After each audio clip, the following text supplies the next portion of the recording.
정치 현장에서 한 걸음 떨어져 보다 객관적이고 분석적인 시선으로 정치권 쟁점을 들여다보겠습니다. 여의도 정치외전 최병천 전 민주연구원 부원장, 정호김 전 새누리당 의원 두 분과 함께하겠습니다. 어서 오십시오. 반갑습니다. 네. 오늘 민주당을 탈당한 홍영표 의원이 몹시 서운한 속내를 드러냈습니다. 저질 리더다, 가짜 민주당이다, 정치적 학살이다. 굉장히 이제 강한 발언을 쏟아냈는데요.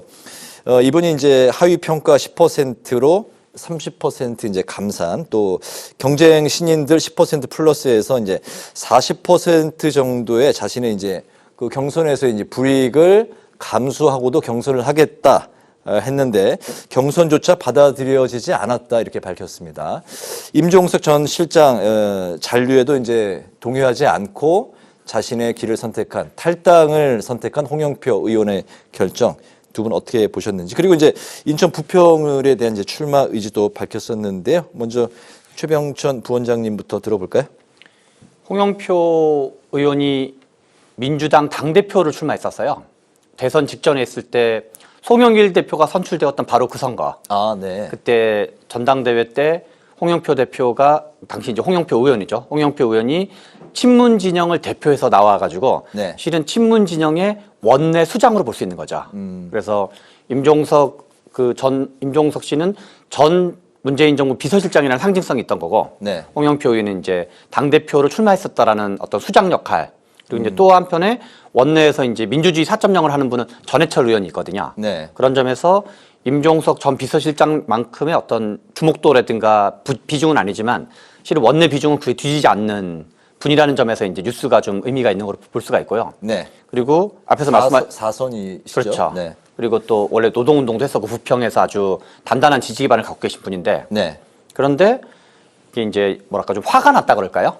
내가 불이익도 괜찮은데 네. 경선 기회만 정도만 보장해주면 내가 어지간하면 탈당 안 한다라고 여러 가지를 통해서 홍영표 원내대표라든가 등등 메시지를 전달했는데, 네. 그걸 이제 그것도 어떤 매몰차게 이제 탈당할 테면 해라 라는 뉘앙스로 이제 약간 모욕감을 줬다 그럴까요? 네. 그러니까 이제 홍영표 의원이 참다 못 참아서 이제 탈당한 측면이 있는데, 그렇게 기회조차 주지 않은 이유는 뭐라고 보십니까? 그러니까 지금 많은 사람들이 얘기하는 거는 이게 지금 고용인 의원이라고 안산에 있어요. 그 초선이고 의정활동도 되게 열심히 하고 그런 분인데, 이분은 전해철 의원 선거를 도와준 적이 있어요. 당내 경기도의원 경선 있을 때, 네. 도지사 경선 있을 때. 네. 그런데 하위 20%도 아닌데 컷오프를 시켜버렸어요. 그래서 네. 이분이 이제 죽기 살기적으로 단식 같은 걸 하니까 안산에 국회의원이 3명 있는데 그중에 2명이랑 무슨 단체장 뽑는 것도 아닌데 옆 지역구랑 같이 경선을 하는 거야. 같이 통합 경선을. 네. 그러니까 갑과 을을 같이 경선해서 뭐 이상한 방식으로 해가지고 뭔가 좀 이렇게 보복이 아니면 잘 설명이 안 돼요. 이 과정 전체가. 네. 아마 이제 홍영표 의원도 너무 이제 이게 너무 보복 공천 같은 거 아니냐라는 게, 그거가 아니면 설명 안 되는 게 너무 많아요.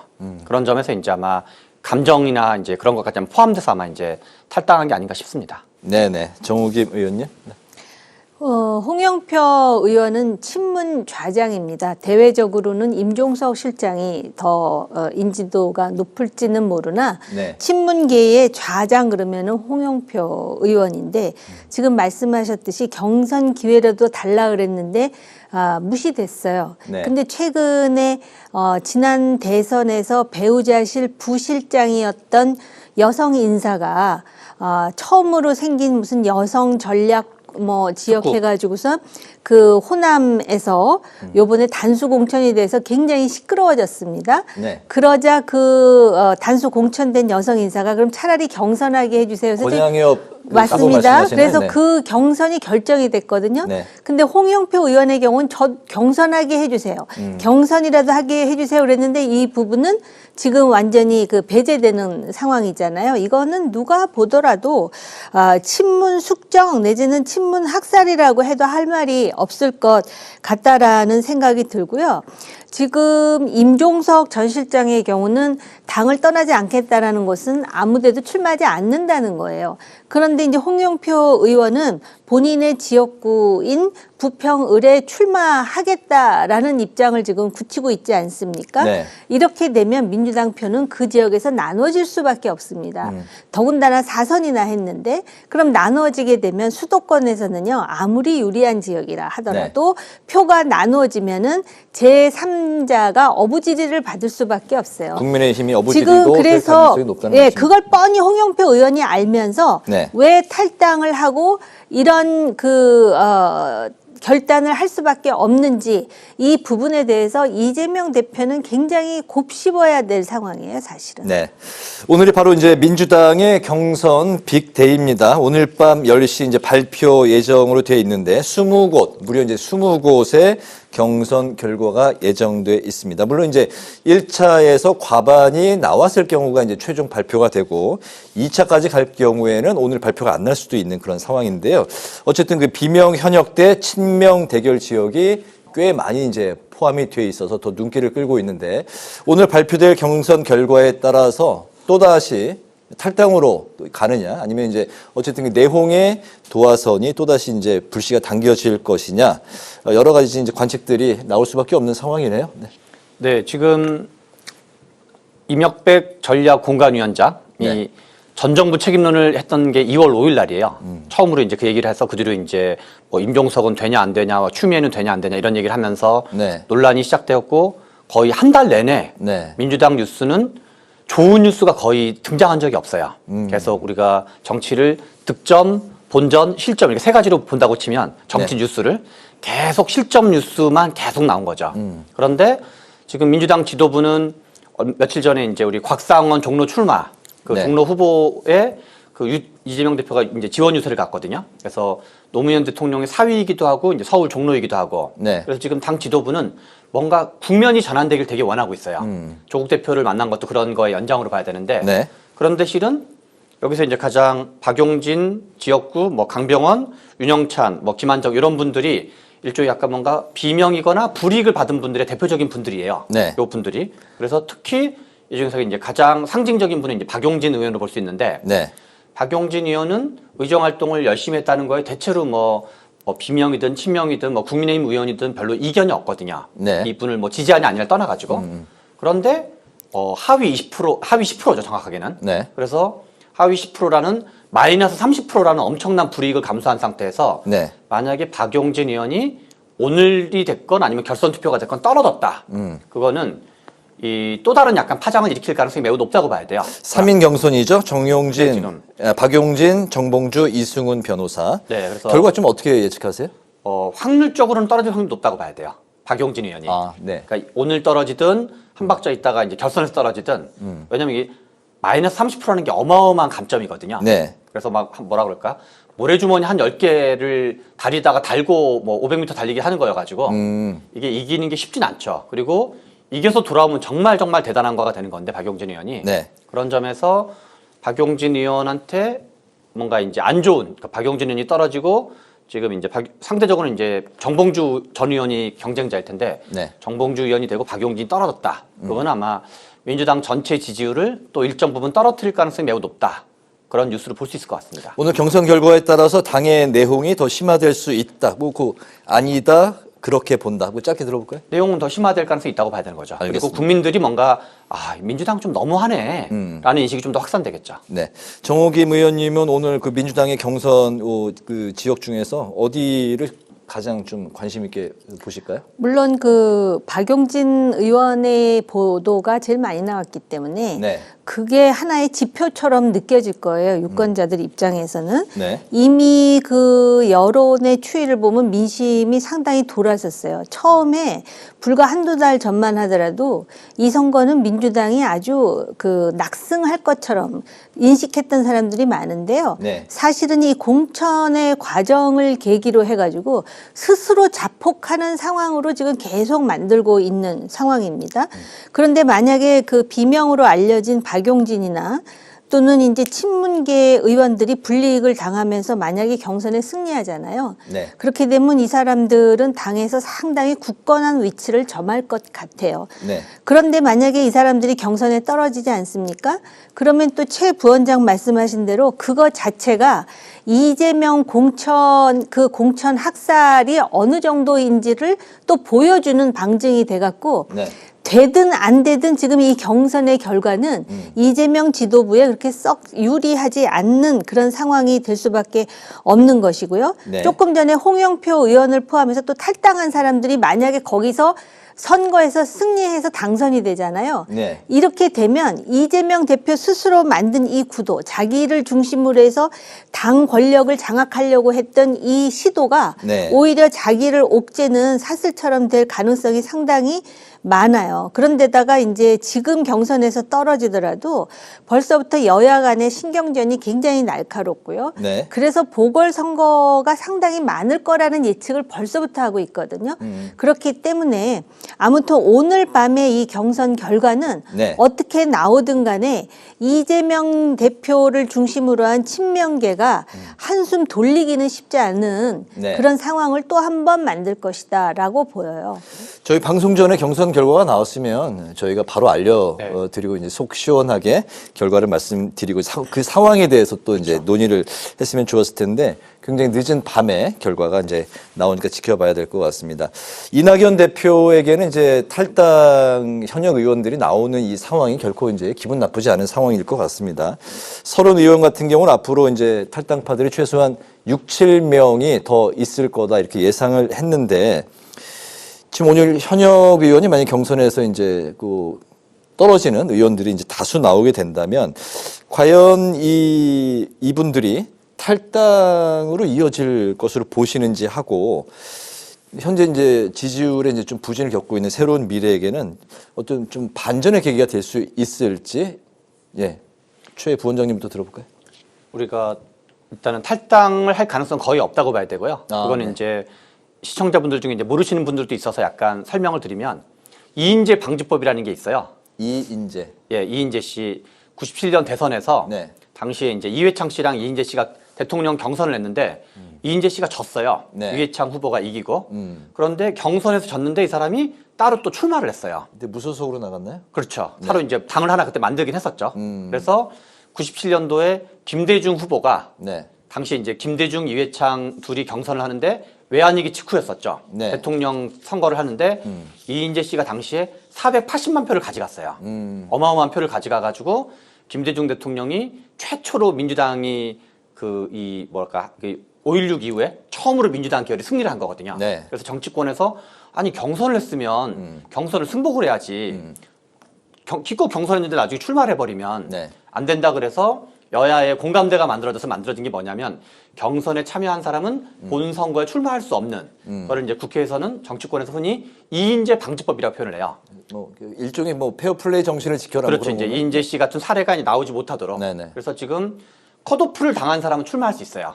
그러나 경선에 참여해가지고 뭐 1등을 그러니까 2등을 하든 3등을 하든 4등을 하든 네. 그분들은 출마를 아예 못해요. 탈당은 자유지만 그래서- 출마는 안 된다는 그렇죠. 거죠. 그래서 근데 굳이 뭐 출마도 못하는데 탈당할 이유가 없어진다고 봐야 되거든요. 네. 그렇게 볼 수가 있고 새로운 미래 입장에서는 이제 이낙연 대표가 3월 2일 날 원래 일요일 날 출마 선언을 한다 그랬는데 임종석 전 비서실장과의 교감 속에서 출마 선언을 연기하면서까지 했는데 갑자기 이제 월요일 날 입장을 바꾸신 거죠. 네. 그런데 홍영표 의원이 합류하는 게 큰 도움은 되겠지만 상대적으로 국민적 인지도라든가 네. 그런 것에서 좀 약간 아직은 좀 떨어지는 게 있고 이낙연 전 대표 본인이 아직 호남에서 인기를 좀 많이 회복하지 못했다고 봐야 돼요. 아직까지는. 네. 그리고 여전히 출마 선언을 하셨지만 지역구도 아직 못 정했어요.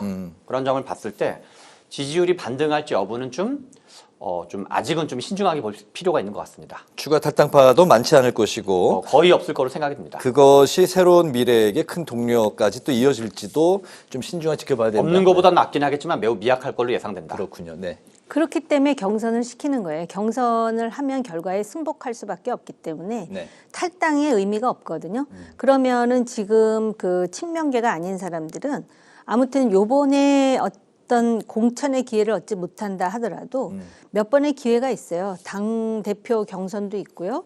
또 앞으로 보궐선거도 있고 요번에 이 총선에서 민주당이 원하는 의석을 확보하지 못하면 네. 이재명 대표의 정치 생명이 어떻게 될지도 모릅니다. 왜냐하면 요번이 마치 또 윤석열 정권의 심판이라 그래갖고 요번 총선에서 여당이 다수를 확보하지 못하면이라는 가정법에 우리가 매몰되어 있었는데 네. 만약에 야당이 지금 180여 석이나 되는데 자기 스스로가 그리고 151석이라는 목표치를 정했는데 그거보다 못한 의석을 확보하고 더군다나 공천 실패해가지고 지금 탈당한 사람들의 지역구에서 전부 민주당이 떨어지는 결과가 나오면은 네. 그러면 그게 10석 이하라 하더라도 그것에 대한 책임에서 도망갈 수가 없어요. 본인은 그동안 뭐 방탄을 다양하게 그 본인을 위한 방탄을 쳐왔지만 네. 그런 상황이기 때문에 굳이 경선에서 떨어지면 여기서 또 탈당까지 해가지고 할 수 있는 일이 없거든요. 그러니까 네. 탈당하지 않을 것 같고요.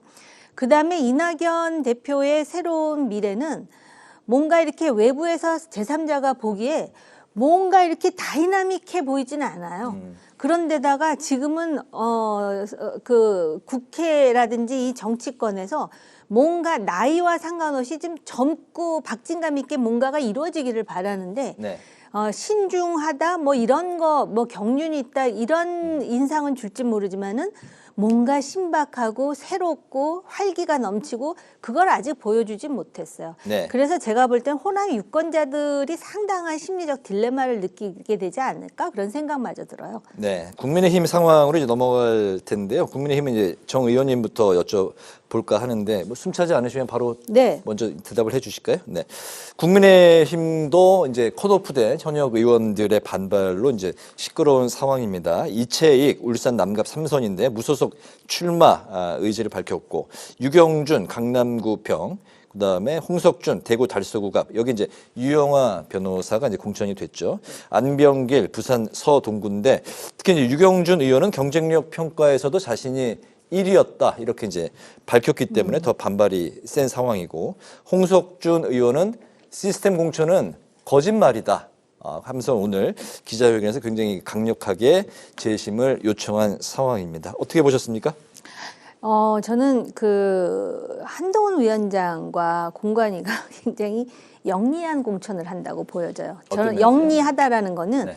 이 공천이 당위적으로 봐서 옳은 공천이냐 그른 공천이냐의 판단이 아니라 네. 영리하다. 그러니까 상대적으로 유권자가 볼 때 민주당은 굉장히 공천을 잘못한 것 같다라는 인식이 있는데 네. 그러면 국민의힘은 완벽하게 노력하고 시스템 공천을 하고자 했느냐고 속을 들여다보면 거기 사부작 자기네들이 넣고 싶은 사람들은 다 놓았어요. 네. 그리고 인재 영입이라고 하는 그 영입된 인재 중에서 상대적으로 젊은 사람들을 또 험지에 배치하는데 보통 일반적인 관례로 볼 때 인재를 영입하면 좋은 지역에다가 일단 배치를 하는 그런 네. 거가 있었는데 상당히 험한 지역에 예를 든다면은 지금 그 화성을이 그렇고요. 또 네. 호남도 그렇고요. 물론 본인이 원해서 가기도 했겠으나 그런 부분이 있고요. 지금 이제 공천 결과와 관련해서 반발하는 현역 의원들 보면은 유경준, 홍석준, 안병길 이런 사람들인데 네.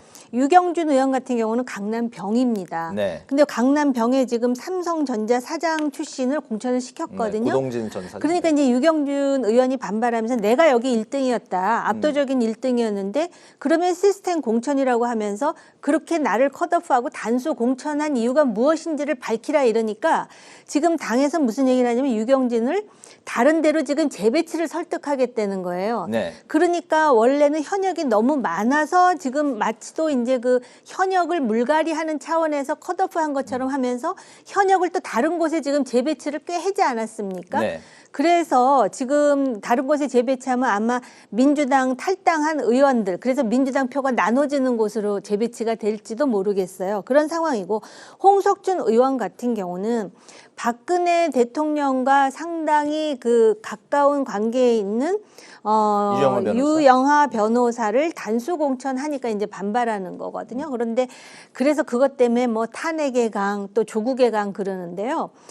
박근혜 전 대통령과 관련해서는 사람들의 인식이 지지자들은 말할 것도 없거니와 이미 탄핵의 강은 넘어갔다고 생각을 하는 인식이에요. 그리고 여기가 수도권이 아니고 대구기 때문에 네. 생각보다 파장이 그렇게 크지 않은 것 같고 지금 공관위원장은 뭐라 그러냐면은 홍석준 의원의 그 평가 점수가 좀 문제가 있었고 또 유영아 씨가 상당히 등수가 높을 뿐만 아니라 점수 차이가 많이 나서 굳이 경선을 시킬 필요가 없었다라는 거거든요. 네. 근데 이렇게 뭐 정무적 판단도 좀 개입이 돼 있다. 그 정무적 들어가 있다. 판단이라는 게 그래서 점수가 높았기 때문에 미리 발표하면은 박근혜 대통령에 대한 배려라고 인식할까봐 그랬다 그러는데 네. 그 반대로 생각하는 사람들도 있다면 차라리 경선을 해서 당당하게 공천을 줬다면 어땠을까라는 개인적인 생각은 들더라고요. 네, 국민의힘의 공천 상황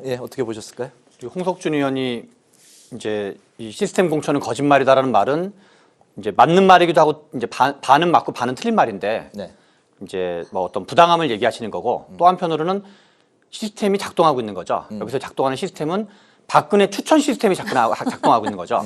박근혜 대통령이 추천했으니까 그 시스템대로 공천을 한 거거든요. 네. 그래서 이제 박근혜 전 대통령이 어려웠던 시절에 이제 계속 곁에 있었던 유영아 변호사. 그래서 지난번에 이제 박근혜 대통령이 출판 기념회 네. 얼마 전에 이제 뭐 중앙일보랑 같이 했던 회고록과 관련된 출판 기념을 했는데 그때도 다른 의원들은 가급적 연락을 안 하고 이제 유영아 씨는 이제 꼭 초대를 했었거든요. 네. 그래서 그거를 좀 각별히 챙기고 있다고 봐야 되는데 그렇게 볼 단상에 수가 있는 올렸죠. 거고. 단상에. 그렇죠. 네. 그래서 이제 여러 차례에 걸쳐서 이제 한 적이 있었고 또 중요한 게 지금 이제 앞에서 우리 정 의원님 말씀하신 것처럼 네. 국민의힘이 공천이 조삼모사 공천으로 볼 수가 있는데 우리가 조삼모사라는 게 이제 우화에서 나와가지고 아침에 그 3개를 주고 저녁에 4개를 줬는데 이거를 이제 바꿔가지고 주니까 불만이 누그러졌다 그러는데 실제로는 조삼모사라는 거는 뭔가 좀 비난할 때 이게 그게 그거 아니냐라고 하는데 여러 가지 뭐 행동 경제학이라든가 심리학에 의하면 네. 조삼모사가 엄청 중요한 거야. 그러니까 오전에 3개 주는 것보다는 오전에 4개 주는 게 중요하다는 거죠. 네. 실제로는. 그래서 앞에서 말씀한 것처럼 우리가 결국은 현대 정치라는 건 미디어를 매개로 정치라는 건데 공천 뉴스가 2월 초부터 지금까지 나왔거든요. 한 달 조금 넘는 기간 동안 있는데 네. 그러면은 미디어 자체가 특성상 비판할 거리 없나? 라고 이렇게 약간 쌍심지를 켜고 딱 대기하고 있을 때 네. 민주당은 비판받을 소지가 잔뜩 있는 거를 앞에다가 다 배치한 거고 국민의힘은 계속 뭐 비난받거나 비판받을 거를 뒤로 밀어놨다가 지금 한 80, 90% 정도 진행됐을 때 그거를 빠바바바방 하면서 비난받을 걸 하고 있는데 미디어 입장에서는 지쳤거든요, 이제. 네. 속된 말로 이제 어떤 비판할 만큼 비판 다 했기 때문에 이게 비판도 약간 새롭지도 않는 거여가지고 실제로는 조삼모사를 이제 조사모삼으로 바꾼 게 실은 그게 원래 공천을 그렇게 해야 되는 거거든요. 박수받을 공천을 앞에다 배치하고 비난받을 공천을 뒤에다 배치하는 거 자체가 실은 공천 전략의 한 축인데 이재명 대표 쪽은 그런 거에 대해서 아예 그냥 거의 관심이 없는 거고 지금 이제 한동훈 비대위원장 쪽은 그거를 알고 영리하게 약간 비판받을 거를 살짝 그러니까 뭔가 이렇게 좀 욕먹을 일을 하면서도 욕을 좀 덜 먹으면서 하고 있는 거죠. 알겠습니다. 시간 관계상 오늘 여기서 이제 마쳐야 될 것 같습니다. 오늘 이제 민주당의 공천 상황 또 이제 국민의힘의 공천 상황, 공천으로 시작해서 이 공천으로 오늘 논의를 쭉 이어왔는데요. 오늘 민주당의 20곳 경선 결과 밤 10시가 또 오늘 남은 관전 포인트가 될 것 같습니다. 여의도 정치외전 지금까지 최병천 전 민주연구원 부원장, 정호김 전 새누리당 의원 두 분과 함께했습니다. 오늘 말씀 잘 들었습니다. 감사합니다.